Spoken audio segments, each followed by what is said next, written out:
And we are going to talk about the forms of business organizations. Now, what are the forms of business organizations? First, we have the sole proprietorship. Now, the sole proprietorship is some business that somebody can set up in their garage, or their basement, or their bedroom. They own the business. The old saying that they used to have during the 17th and 18th centuries in France, l'état c'est moi, the state is me. Well, with a sole proprietorship, the business is me. Because those who own the business, you put everything on your own tax return, you make up your own documents with your own signature on it, you make your own product, you market it yourself, you have a website, you take care of the website yourself, you just do everything yourself. And I'm going to give you a chart that's going to help you with that a little bit later on. I'm going to show it to you. General partnerships. General partnerships are partnerships between two or more individuals, and we will study partnerships in particular. Two or more individuals that come together for the purpose of doing business and making a profit. A limited partnership is very much closer to a corporation in that it shares partnership shares, almost like stock. And everybody receives income from that particular LLP from the number of shares of the partnership they own. Now the partnership, and we'll talk about this when we go deeply into partnerships. Partnerships in an LLP format have one general partner who takes care of all the business. So he's like the chief financial officer, the chief executive officer, and the chief operating officer all rolled into one. And then you have all of these other folks like the rest of us who just put money into this business. They are the limited partners. All they do is put in money and sit there and wait for their return to come in. Then we have the corporation. The corporation is very much like we are familiar with. We have stockholders, we have a board of directors, we have officers. They all work together in order to run the business. There are several different types of corporations. You have what we call a C corporation, a C corporation, and a C corporation, capital C, is the big corporation. It's the one that has all the stockholders.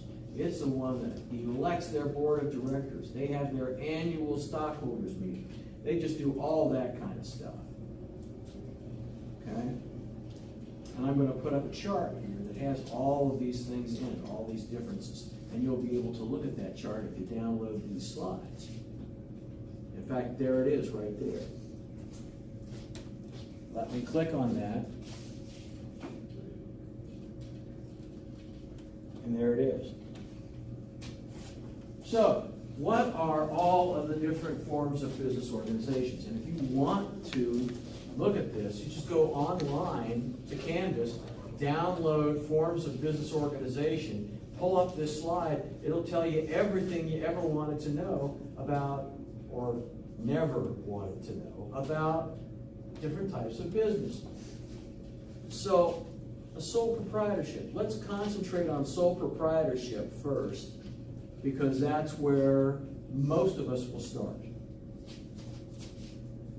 How is it created? Well, it's created by the owner at the will of the owner.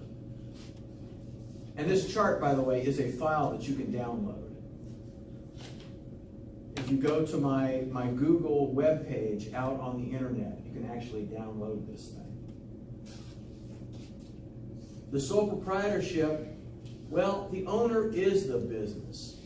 You know, that's the way we treat these individuals. We treat the owners as if they are the business. And they are the business. When you register it or you're doing business, your business card can say,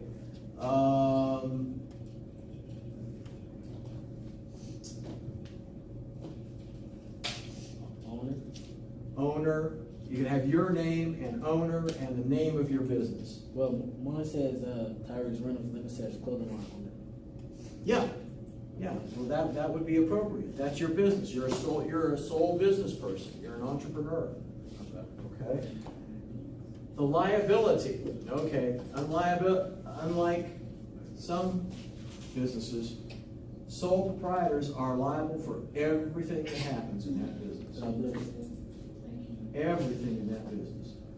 If somebody is coming up to your garage to negotiate with you for some of your products and they slip and fall on some ice in the driveway, you're liable, just as liable as the business is liable.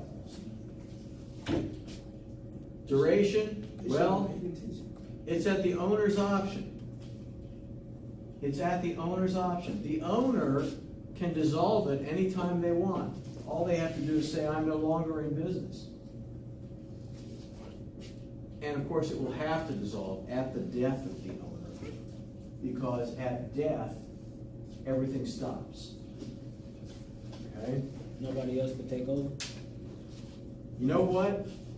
Your family could take it over and operate it for you. It would still operate in your name, but your family could take that over and run that business, and all you would be doing would be like signing off on important documents and things. For example, there's a pizza place when I was growing up, a mom and pop pizza place. It was called Dante's. And Joe Dante was the owner. And it was Joe Dante's Pizza Shop. Well, he and his family ran that business. Mrs. Dante and all their kids worked in that pizza shop. And they used to know all of us. When we were in high school, we used to all go in there all the time. And they knew us all by name. We knew them. They knew we could pull up in our cars. We would walk in. We wouldn't even have to say what we wanted. They already had it in the oven. So that's how well some families work together on a sole proprietorship. Okay? Right. The transferability, I can sell my sole proprietorship anytime I want. If I want to sell my pizza store to somebody else, I just sell them everything that's inside, and they change the name on it, and they take the business over, and off they go. Okay? Let's bring that slide down a little bit.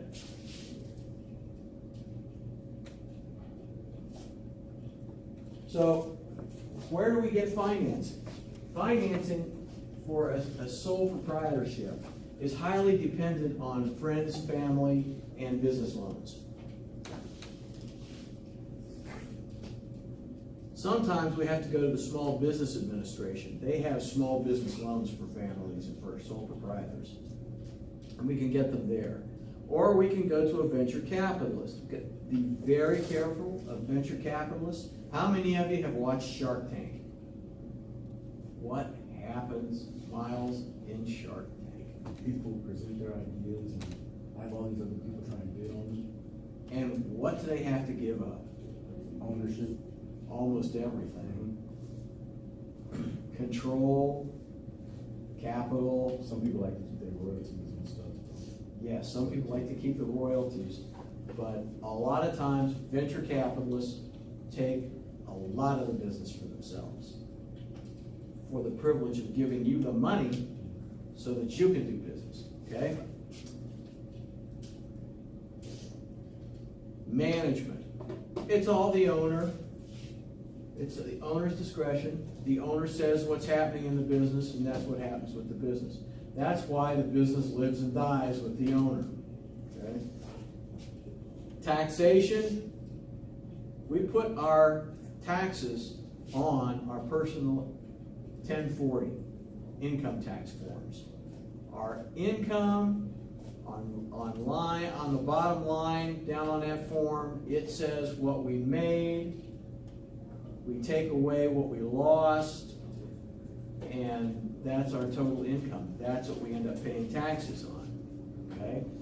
Fees, licenses, and reports. Well, I say here that there are none. But if we're operating something having to do with food or something that's regulated by the county, the state, or the federal government, yes, we'll have fees and licenses.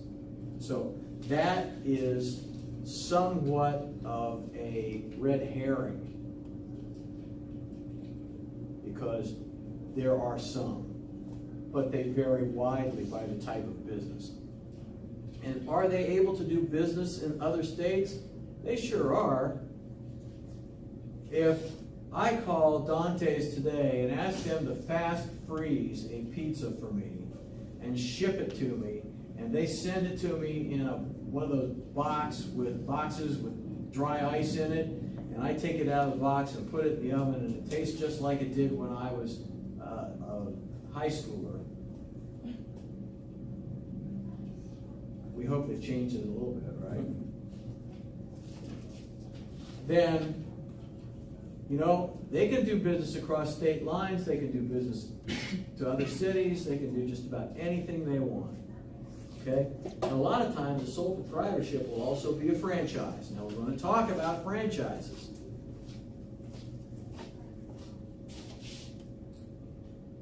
And since we're talking about forms of business organizations, I'm not going to go on this chart and go through each one of the other types of businesses. I'm going to invite you to download these slides. Go to this web page that I created, look at the forms of business organizations and what they all can do. We're going to talk about all of these as we go through the next couple of weeks. Partnerships. We're going to talk about partnerships. We're going to start out by talking about agency. Limited liability partnerships. What's the difference between that and a general partnership? Limited partnerships. Professional corporations. Now, professional corporations are like doctors who get together to practice medicine together, and they have an office, a joint office, where they share personnel expenses and stuff. It's like lawyers who practice law together as partners. It's like veterinarians who get together and they have a joint veterinary practice, or dentists who have a joint dentistry practice, or other types of professionals who get together for the purposes of doing business, the same type of business, and they're all licensed to do that.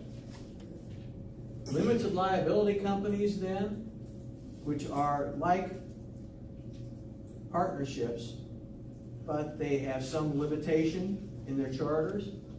Then we have the subchapter S corporation, which we also call the family corporation. And then just the C Corp, the big C Corp. That's the one that just does everything. Okay? It has all the stockholders, all the officers, all the shareholders, the board of directors, just all that. But you can go in and look at this, and it will tell you what the differences are right straight across the board for all the business entities that we know right now. Someday somebody may create another one, which is a hybrid of some of these. Like the professional corporation is a hybrid of a subchapter S or corporation, C Corp. Okay?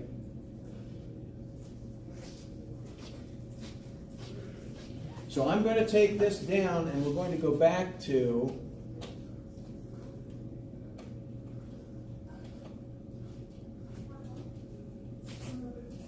the forms of business. So we're going to talk about the sole proprietorship a little bit, maybe talk about franchises. The sole proprietorship is defined as an unincorporated business owned by one natural person. So one natural person has to take the lead. Why do we say natural person?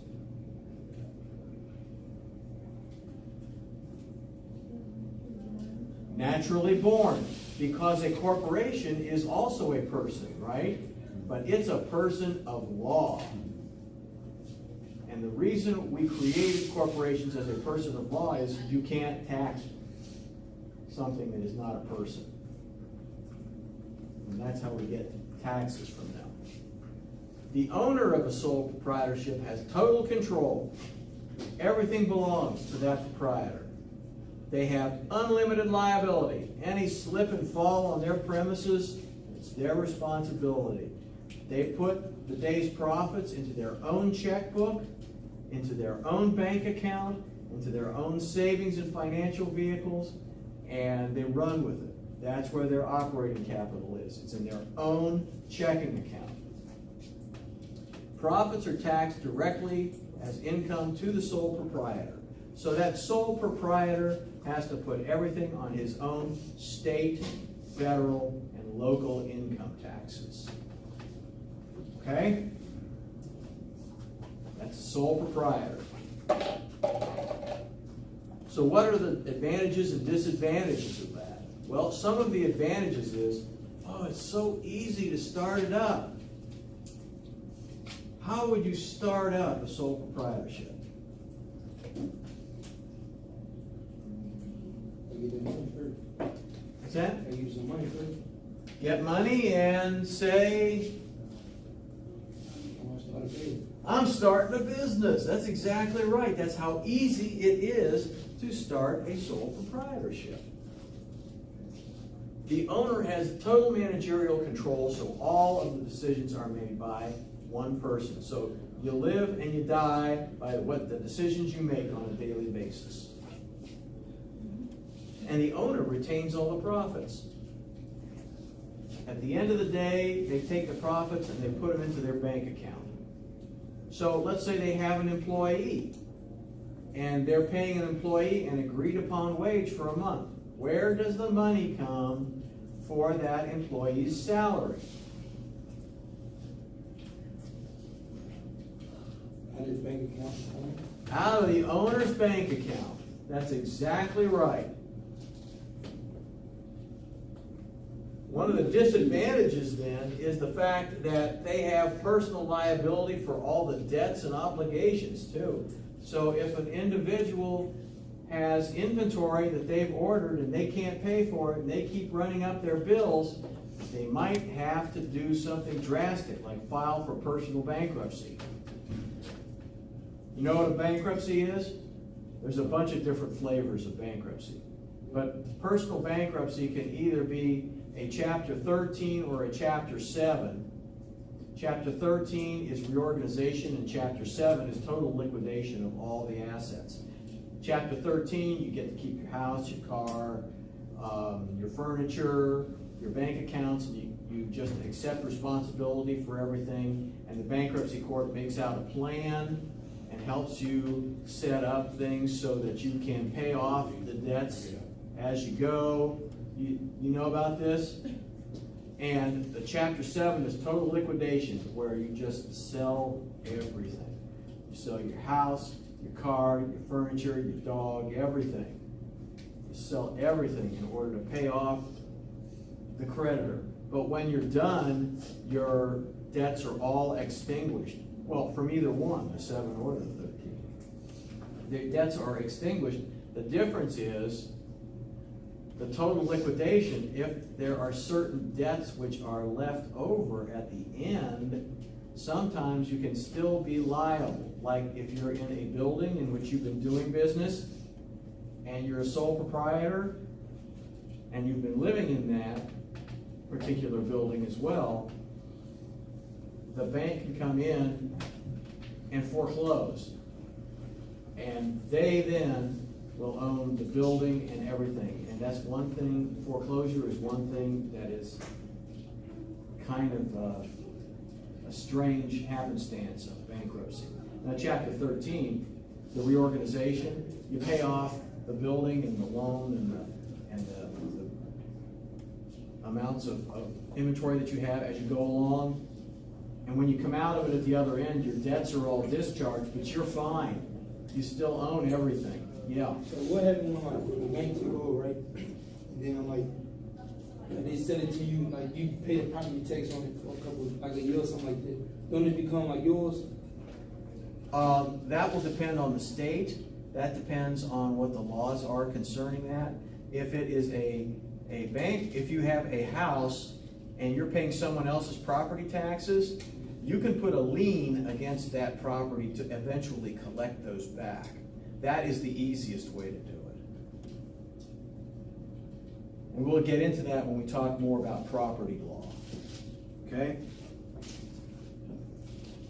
Funding on a sole proprietorship is completely limited to personal contributions from friends, family, and bank loans.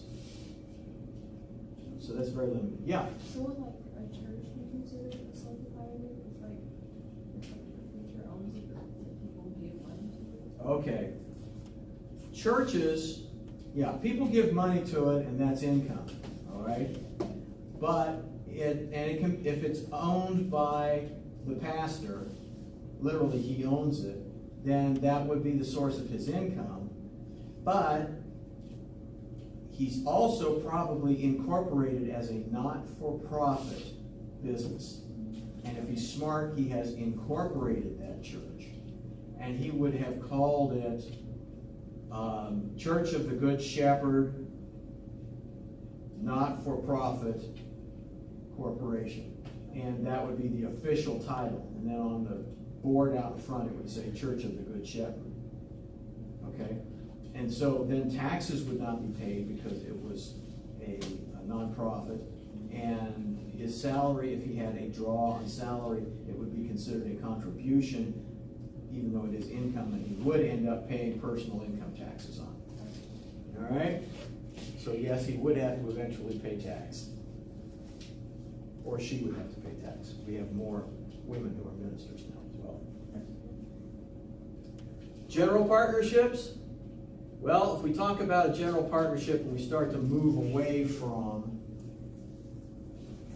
proprietorships a little bit, a partnership is an unincorporated business owned and operated by two or more persons. And we will talk about partnerships more in depth in a couple of units. What we do not say up here is that they do business for profit. So they are owned and operated by two or more persons in order to make a profit. Because we don't go into business not to make profit. Each partner has equal control of the business. In a general partnership, each partner, if we have two partners, they are each 50% in control. If we have three partners in a general partnership, they're each 33 1/3% in control. If we have four partnerships, there are 25% control for each partner. If there are five, it's 20%. Now, each partner has unlimited personal liability for personal debts and obligations. When we get into partners and agency and that sort of thing, again here, after this short unit, we will talk about how deep that liability goes. And I will tell you, it's deep. If the partnership gets in trouble with a lawsuit, all three partners can lose everything they own. Their homes, their cars, the wife's jewelry, the husband's motorcycle, everything. Lose everything. The firstborn, just everybody. Okay? So each partner has unlimited, and they can take everything from every partner until the obligation that they're suing on has been satisfied. Ooh, I gave you my ominous voice there, didn't I? Has been satisfied. Yes, that is a very ominous thing. Profits can be taxed as income to the partners. Well, how does that happen? Does the partnership have to fill out an income tax return? Well, the answer is yes. But that partnership income tax return simply says, how much did you make? How much did you distribute? Was there anything left after you made the distributions to the partners? Here is your percentage tax rate on what is remaining. Calculate it and send us a check. Most of the time, income from the partnership is passed completely through to the partners. They put it on their personal income tax forms and they pay the taxes. Same thing with losses. If there's a partnership that suffers losses, and some do, then those partners share the losses equally. And have anybody ever had to do their own taxes that involve income from a business or stocks? Not yet. Okay. When you have a business and you have a positive income and you have losses, you take the positive income, the profit that you made, subtract the amount of losses from the income, and you have what's left over. That is your profit. Now those losses are going to offset some of the income, so that you're only actually paying taxes on a percentage of what you actually earn. So it's income minus losses, and there's profit. And then you would pay income on the profit, income tax on the profit. Okay? That's the way, basically, that kind of thing works. And I'm not going to go into short-term income and short-term losses versus long-term income and long-term losses. That gets much more complicated, and you'll get that and some of that in accounting. Any of you done that, had to work with some of that in accounting yet? You might find that. Naja, I'm surprised you haven't. Or did you just? Honestly, I don't. You don't remember it. Okay, that's an honest answer. Well, it's a hard thing to remember unless you work with it every day. Advantages and disadvantages of a partnership. Well, there are some advantages, like the ease of creation and startup. It's a contract. You write up a contract that has everything in it, all the rights, duties, privileges, and responsibilities of all the partners in that particular partnership, including whatever amount of money or property or whatever they bring into the partnership to help start it up. Partnership income is partner income. So all the income that comes in for the partners belongs to them. Even if it is on a check that is written to the entire partnership. It belongs to the 2 or 3 or 4 partners. Business losses qualify for tax deduction. What are you doing? You're offsetting your income and your losses. And then you would end up paying only on the difference in taxes. Because in a partnership, you're paying that out, people take it on their personal income taxes and they offset. Personal liability for all business debts and obligations include those incurred by other partners on behalf of the partnership.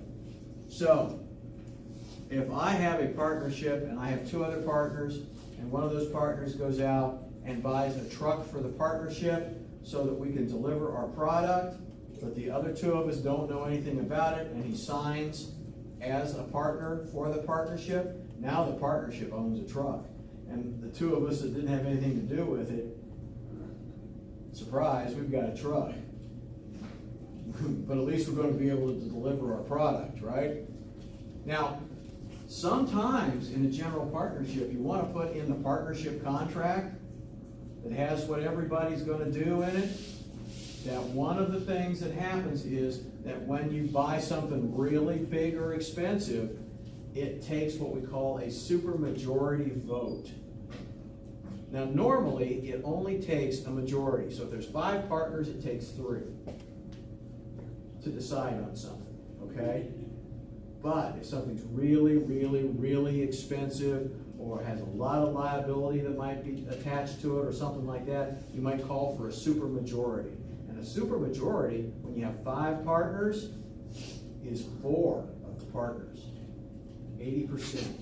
A supermajority, let me start that over.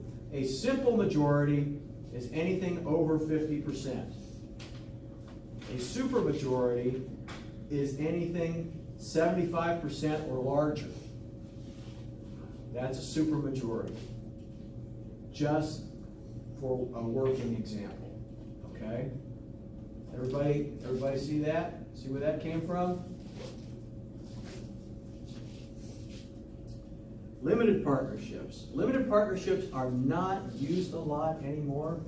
They used to be used a lot for real estate purchases or for developers creating some sort of a, say, a strip mall or something like that. The definition of a limited partnership is an unincorporated business with at least one general partner and one limited partner. Now, it's unincorporated. That means it is not a person for legal purposes. It is unincorporated.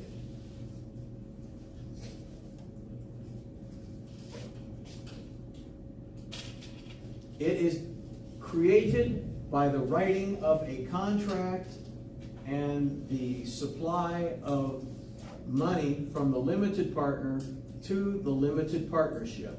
Now, what good is this general partner? I referred earlier to the fact that in a limited partnership, the general partner runs the business. He's the chief operating officer, so he runs the day-to-day business constantly. The limited partners don't have any role except to put their money into the pot and sit back and get their income by share, okay? The general partner has managerial and operational control. A limited partner's liability is only limited to the extent of his or her capital contribution. So if the limited partnership folds or goes away for some reason, the only thing the limited partner loses is the amount of money they put into their shares in that limited partnership. They can't lose their house, they can't lose their car, they can't lose their property, they can't lose their jewelry, they can't lose anything. Interestingly enough, however, the general partner can, because the general partner is responsible for everything the limited partner does or fails to do. That general partner is responsible for the losses behind the limited partnership after all the money from the partnership shares are liquidated. A limited partner's liability then only results in the loss of their potential capital. And the limited partner has no managerial operational control over the business. Okay, well, they say they don't have any managerial control. Here's what I want you to remember about this. A limited partner should never even attempt to become involved in the day-to-day management of the partnership. If they do, guess what happens? What do you think would be the worst possible scenario?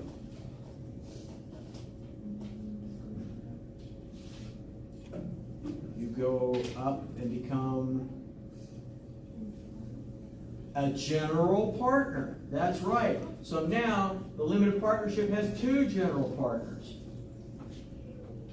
And that general partner is also completely responsible for all of the things that go wrong, all of the expenses, all of the losses, all the liabilities, along with the original general partner. Okay?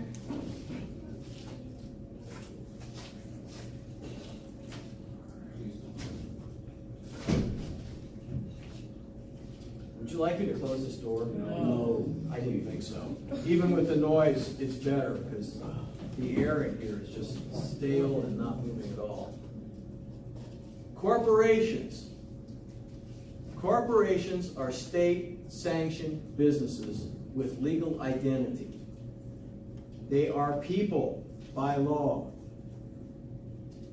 They are separate and apart from the owners, which we define as the shareholders. The owners are the shareholders. Their identity is separate and apart from those shareholders. The owners are the ones who are the shareholders. They have some liability limited to the amount only of their investment in the corporation. So if the corporation goes under or has to declare bankruptcy or has to liquidate for some reason, the only responsibility the shareholders have is that they are paying out or losing the amount of money tied to the shares that they hold. If I have $1,000 in shares of IBM and IBM were to go under, which I don't think it ever will, I would lose my $1,000 worth of shares. Okay? That's all. That's it. And then I could take it as a tax write-off on top of that. Profits taxed as income to corporations plus income to owners are double taxation. That's kind of sketchy, so I'll define it a little bit more. When a profit comes into a corporation, that is the corporation's income, right? So they have income coming in. They are a person. Persons owe income taxes to the government.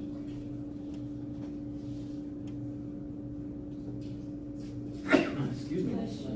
Thank you. The corporation then has to pay its income tax. Once all of its taxes are paid and it has its profit, it pays dividends to us. Those dividends are declared by the board of directors to the shareholders. What happens then? That goes on our individual tax returns as income to us, and we are taxed on it again. It is the only case you will find where double taxation is constitutional in any form of taxation or business. Why is double taxation not legitimate in other kinds of business?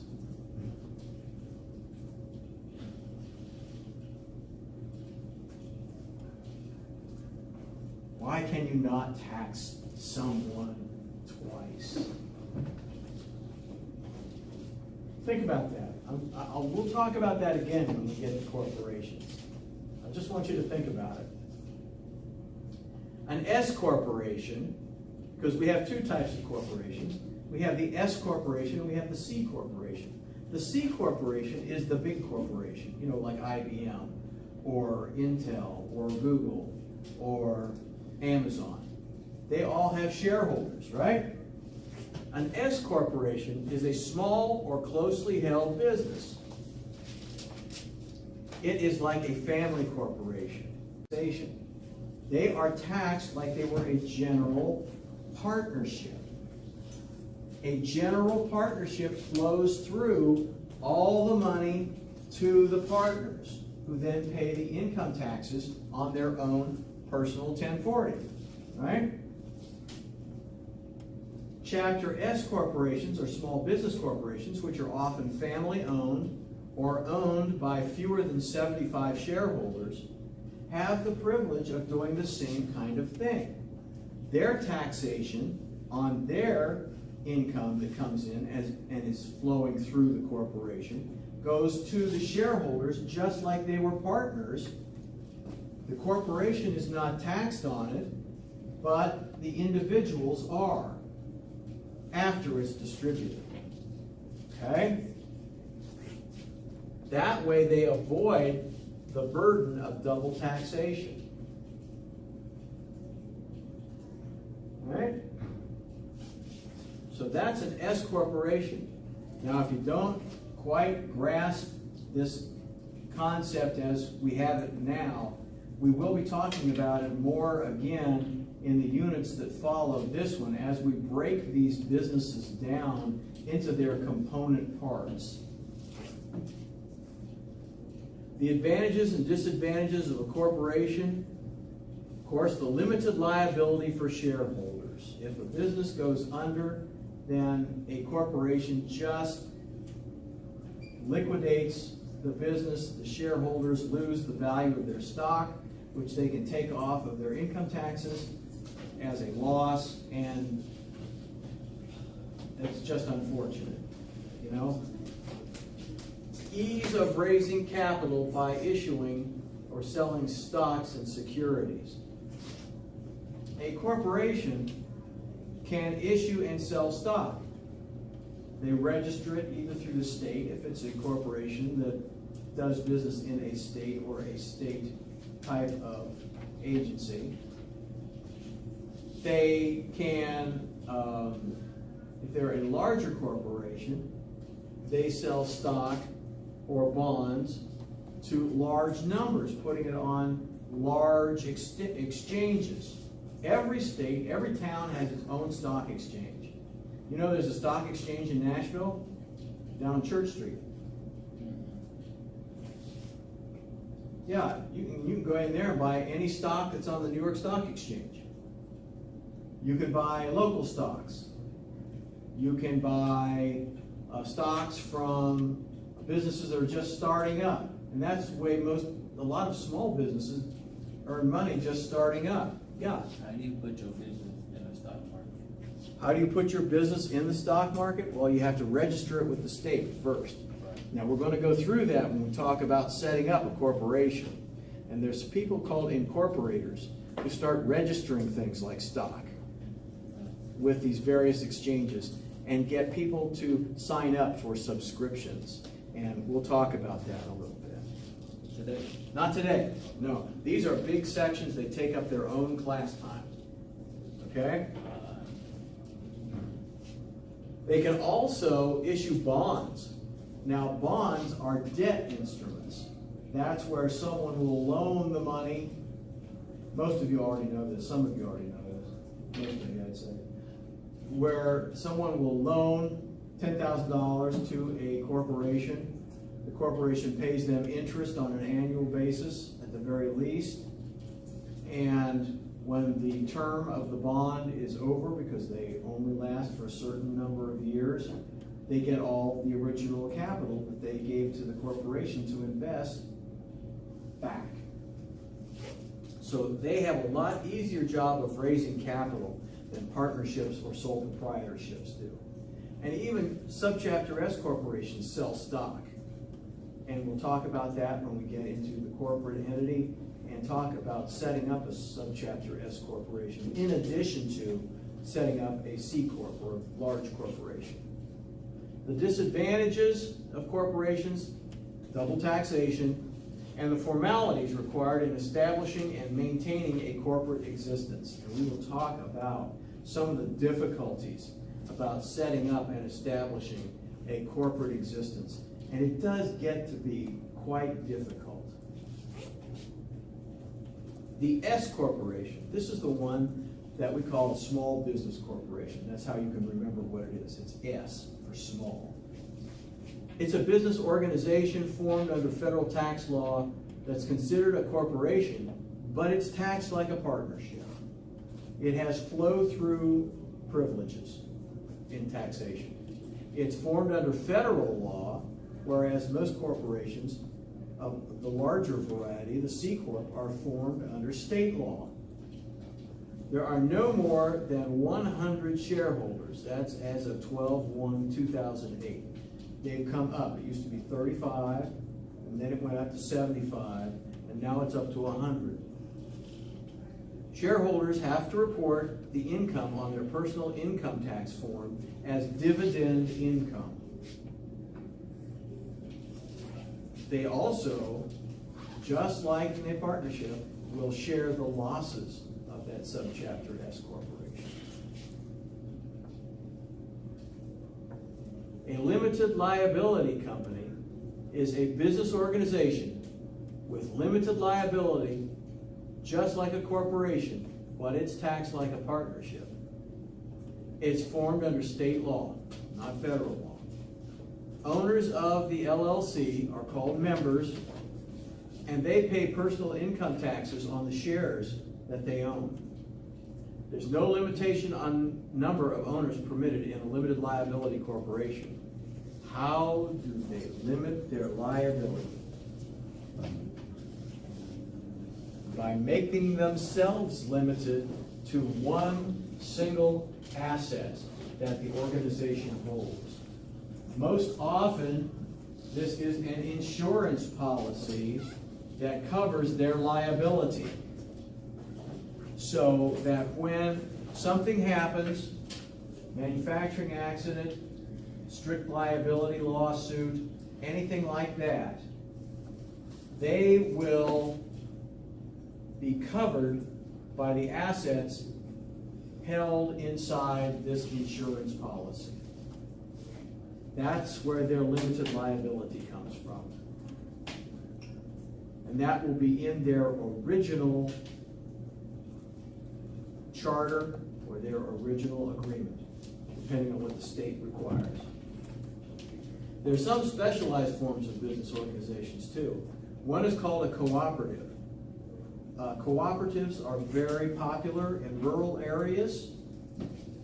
They are organizations formed by individuals, generally to market products. They also depend not entirely on workers and employees, but on volunteer labor, and everyone who belongs to the cooperative spends so many hours per month or per year to help forward the corporation's products. And people who belong to, say, a agricultural cooperative can go there on the weekend and shop in the cooperative store in exchange for the number of hours of service they have and the amount of produce or products they have donated to the cooperative. A joint stock company, partnership agreement in which company members hold transferable shares while all the company goods are held in the name of partners. So they have partners, general partners. It's a little bit like a limited partnership because all the assets are held in the partnership name, but the company allows members to transfer their shares back and forth. The difference between this and a limited partnership is the shares are generally not transferable. In a limited partnership, the shares generally have to be sold back to the partnership. A business trust. It's a business organization governed by a group of trustees who operate the trust for beneficiaries. So that's exactly what it is. A trust will hold several businesses which are run by the trustees as a board of directors.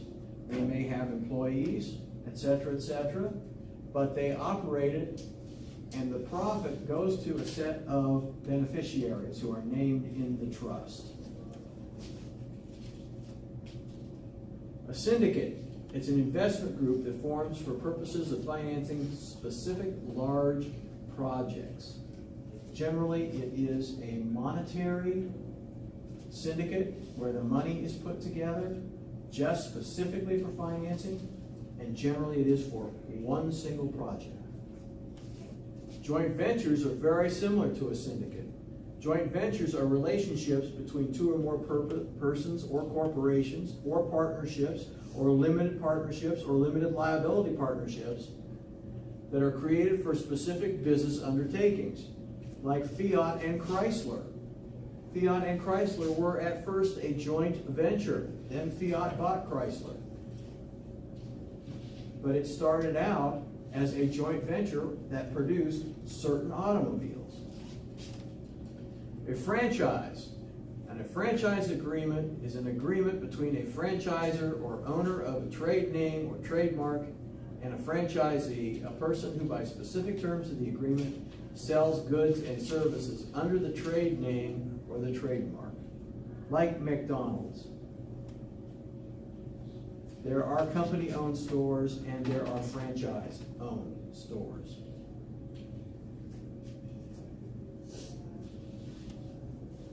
What's the advantage and disadvantage of a franchise? Well, I'm going to tell you a story. I may not tell you today. I may tell you at the next session that we have concerning franchises and how involved they become. And it's a McDonald's franchise I'm going to tell you about. If we have time, I'll do it today, because I think it's a very, very good illustration of what you can get into with a franchise.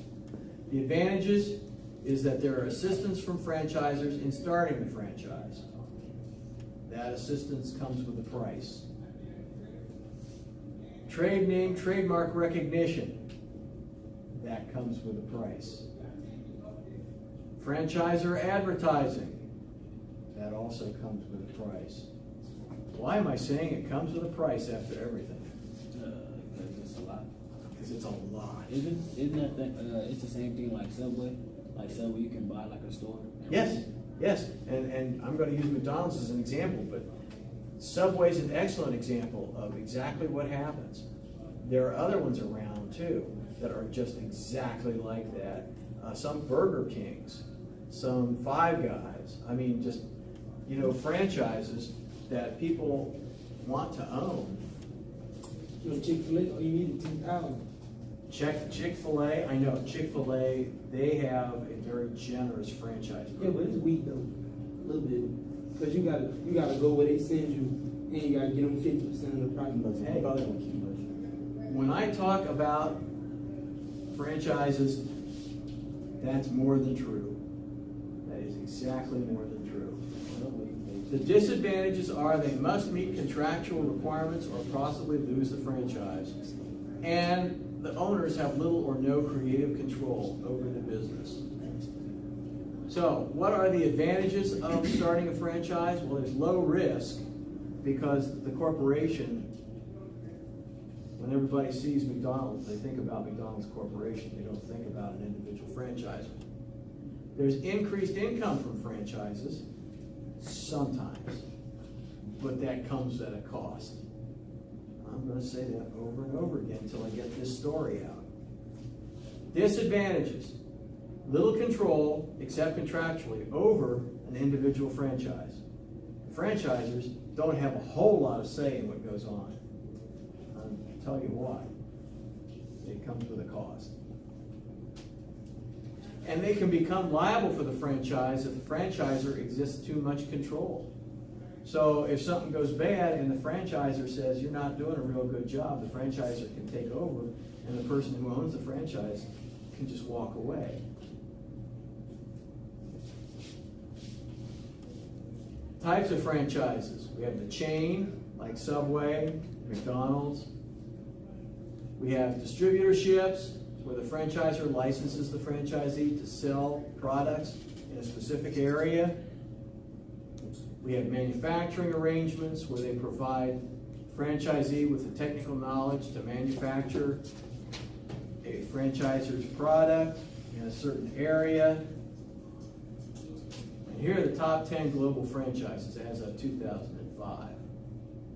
Now, you want me to tell you that story? Because we've got some time. Guess what? I'm going to tell you the story. No, I'm going to tell you the story. Because this is where it goes. No, come on. Come on. I'm going to use McDonald's. When I was living in Ohio, and I was working for the Ohio Public Utilities Commission, we used to site transmission lines. And a buddy of mine and I used to go out and we used to run the routes of the lines to see what it looked like there so we could bring back information to the agency. And there was this one place, it was the intersection of Route 30 and I-71 in Ohio. It's right smack dab in the middle between Columbus and Cleveland. And there was nothing there. And we're saying, all the traffic on these two roads, they intersect. They're the main east, west, north, south corridors. Wouldn't it be great to put a McDonald's in there? And we thought about it, we did some research into it, and by the time we had looked into it or thought about it, somebody had bought the land and was getting ready to put up a McDonald's. So I had a chance to talk with the person who was going to open the franchise.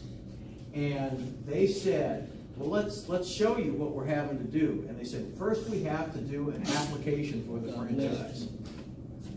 $50,000 for the application for the franchise. Now, this was back in 78. Yeah. So you got it. That he had to pay it. Whether you get the actual franchise or not, you have to pay that $50,000, and it's about that thick. It has all kinds of forms in it, and all to tell about your financial status and what your plans are, and this, that, and the other. So you submit that with a $50,000 check, which you never get back. So you submit that to McDonald's? You submit that to McDonald's? Yeah. And they say, okay or not. If they say okay, then you have an approval document. When you sign the contract, you owe them another $500,000. Okay, so because that's to cover basic expenses. Well, what's the basic expenses? Well, when you have basic expenses for McDonald's, it means they're going to build you the store, but you have to pay for it. So, all of a sudden, out there on that land, road graders showed up, and earth movers, and all kinds of things. And they leveled the ground off, and they had it all set up. And then McDonald's says, we're ready to put up the store. You owe us another $1.25 million. And so the trucks start rolling in. And they pour the concrete, and they put in the plumbing. And they actually have the entire store in trucks that pull up on the property, and they start assembling the store. And they get the store assembled, and they say, before we can put up the signs, we'll need another $500,000. So they put up the $100,000, and they say, oh, by the way, did you want the kiddie playland? Well, you know, when you've got kids that need to work out some energy, you don't want to send them out on the freeway to run around and dodge cars. So you get the kiddie playland. Well, that's another $150,000. And then they say, okay, you do know that after your first year, you owe us a franchise fee of another $50,000. Okay. And then, I'm not done yet, and then they say, okay, here comes our food distributor. And they have food distributors that they have contracted with. You don't have any say as to what the store looks like, what kiddie playland looks like, how many parking spaces you have, whether you have a drive-through or not, what kind of food you have, what the prices are. Within reason. If you're a franchisor, you do mark them up a little bit. But the trucks come in and they start unloading and filling your freezer. And then you get another bill for $50,000 or $75,000. And so then you open the store. And you open the store and you're doing business, and every year you owe them 2%. At least 2% of your gross profits. Gross profits or gross income. I can't remember which it is right now. I think it was gross income. And so then you have that gross income going out, and then, oh gosh, there's another expense. Franchise fees. Every year you owe them another $50,000 to maintain the franchise fees. And so that goes on for about 5 years. And you've got 2% of your profit going out, and you're paying on all these mortgages for all this property and all the construction and all that sort of stuff. And then, after 5 years, they look at your store and say, boy, your store looks really old and tired. We're going to build you a new store, but you're going to have to give us another $1.5 million. And soon, McDonald's people come in and they shut down your store. So you're not getting any income during that time in your franchise. And the trucks start rolling in. One set of trucks demolishes the store, takes it all away, getting ready to recycle those parts.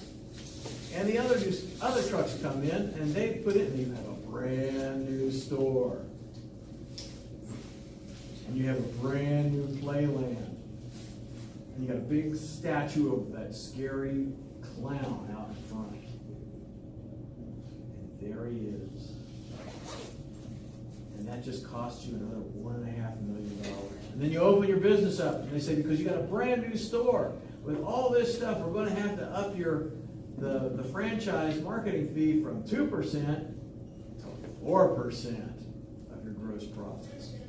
And it goes on like that. So it can be very expensive. Now you mentioned Subway. Subway, their franchises, you don't get to choose your own location. You're absolutely right about that. What happens with the Subway locations is they go out and they won't locate one within 3 miles of another one. So they find a place for you to have your store. And they say, okay, you pay us your money. Come back next Thursday and open for business. You go back on Thursday and they're standing there with the keys and you unlock it and there's your Subway store right in front of you. All the food's in there, everything's in there. You've got aprons and shirts and uniforms and everything. They just have to bring in the people who work there. That's the way that works. And they don't change their decor very often. So, I mean, it always has that classic Subway look. Right. Yeah.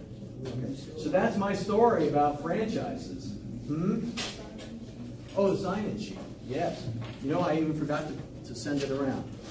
Wait, like for Chick-fil-A, some Chick-fil-A's look different. Some Chick-fil-A's do look different. In fact, the one I was telling you about it at Interstate 71 and Route 30 in Ohio, they were so successful and they brought in so much money, so much profit for that owner that McDonald's Corporation says, we really think you ought to open 3 more stores. And they did. It cost them a fortune, but they were making a fortune. I think that's when you start making more money. That's when you more stores, more money. McDonald's, when they notice you and they think you're a good management risk, they start giving you all the good stuff, and you open multiple stores. So they have 4 stores within about 30 miles on the interstate. And then you can't pass them around, right? No. So you should, it was As soon as you say no, they never talk to you again. So. But here's the thing, the stores are all different, they all have a different theme. The one is the children's playland. There's one that actually looked like a real restaurant. It had tablecloths on the tables, it had flowers, they had sconces with like flame bulbs on the wall. For the $1 burgers. Yeah. They upscaled some of their cuisine too. How much does McDonald's make in a day? I don't know. But it must be billions. It has to be charging all that. Yeah. But that's my understanding of the way things work. Each one of them had a different theme. you can start your own thing. You can start your own. Way cheap. You can, if you want to be an entrepreneur, you can start your own version of White Castle or Kentucky Fried Chicken or make bread. Real bread. No, He's gonna Bread. Oh, I'm talking about real bread. Yeast. Yeah. Okay. That's it. Sign in.